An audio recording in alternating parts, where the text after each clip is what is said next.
Bonjour tout le monde.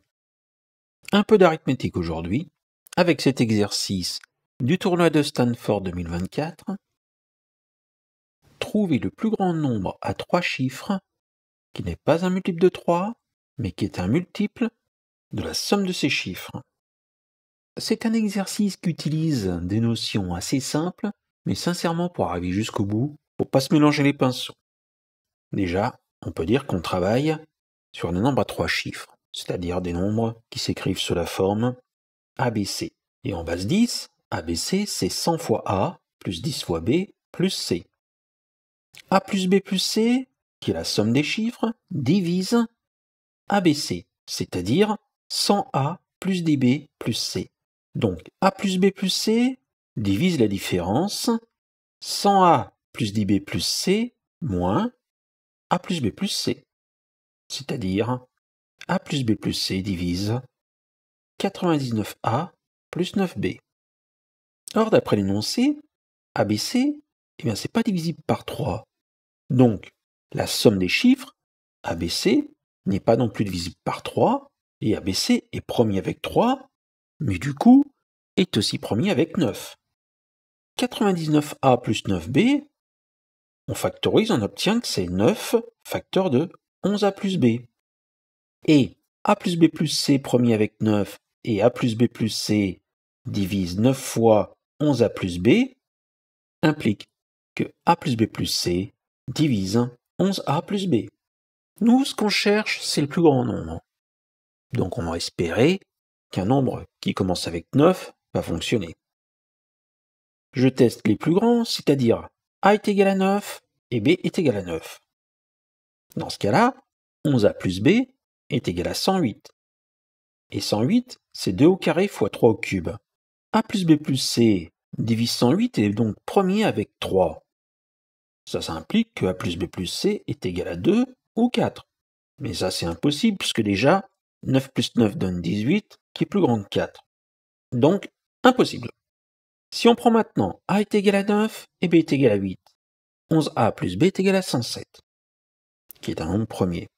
Ceci implique que A plus B plus C doit être égal à 107, et ça, c'est impossible, parce que A plus B plus C est inférieur ou égal à 26. On passe à A est égal à 9 et B est égal à 7. 11A plus B est égal à 106. Et 106, c'est 2 fois 53. Ça implique que A plus B plus C est égal à 2, 53 ou 106. Impossible. A plus B plus C devront être compris entre 16 et 25. A est égal à 9 et B est égal à 6. Ça me donne 11A plus B est égal à 105. Et 105, c'est 3 fois 5 fois 7. A plus B plus C étant premier avec 3 serait égal à 5, 7 ou 35. Impossible. A plus B plus C devront être compris entre 15 et 24. A est égal à 9 et B est égal à 5. 11A plus B, c'est 104. Et 104, petite décomposition quand même pour éviter de se tromper. 104, c'est 2 au cube fois 13. A plus B plus C est compris entre 14 et 23. Le fait que A plus B plus C divise 104 impliquerait que A plus B plus C est égal à 26, 52 ou 104. Impossible encore. Aucun de ces nombres n'appartient à l'intervalle trouvé pour A plus B plus C. A est égal à 9 et B est égal à 4. 11A plus B est égal à 103. Ça, c'est premier. Donc, A plus B plus C est égal à 103. Impossible. J'espère qu'on va réussir à trouver une solution rapidement quand même. A est égal à 9 et B est égal à 3. 11A plus B est égal à 102. 102, je décompose. Ça me donne 2 fois 3 fois 17. Eh ben voilà, ça fonctionne. A plus B plus C est égal à 17. C'est OK. Il suffit de prendre C est égal à 5. On peut donc prendre A est égal à 9, B est égal à 3 et C est égal à 5. Conclusion, le nombre recherché vaut 935. Et donc une petite vérification avec Julia. Pour ceci, je vais utiliser le package crayon qui va me permettre d'utiliser des couleurs dans l'affichage. J'aurai besoin d'une variable compteur pour voir combien de nombres vérifie l'énoncé. Donc, compteur, je l'initialise à 0.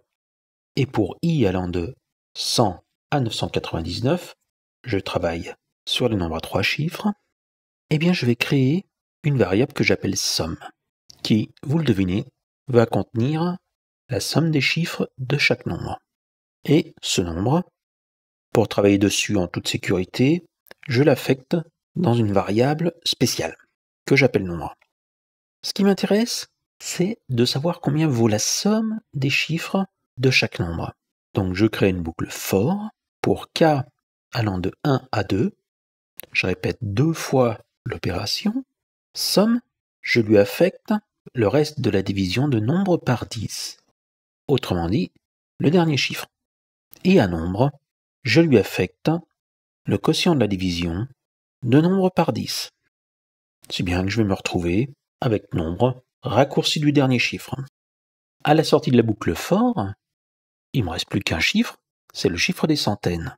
Donc ce chiffre, je l'ajoute à la somme des chiffres des dizaines et des unités, et du coup, j'ai la somme de tous les chiffres. Et maintenant, je vais créer une condition. Si i% somme est égal à 0, autrement dit, si i est divisible par la somme des chiffres, et i% 3 égale 0 est faux, c'est-à-dire i n'est pas divisible par 3, eh bien, à compteur, je lui ajoute 1. Et ensuite, eh bien, j'imprime i, somme et compteur avec 3 couleurs différentes, le cyan pour i, magenta pour somme et jaune pour compteur. Étant donné que crayon ne fonctionne qu'avec les chaînes de caractères, je pense bien entendu à utiliser la fonction string, qui transforme le nombre en chaîne de caractères. Je vais tourner tout ceci, et je vois apparaître 3 colonnes de 3 couleurs différentes. Je vois bien que 935 est le plus grand nombre qui vérifie la propriété, que ce nombre effectivement est divisible par la somme des chiffres qui vaut 17, et qu'il y a 56 nombres vérifiant l'énoncé. Voilà, j'espère que cette petite précision vous a plu.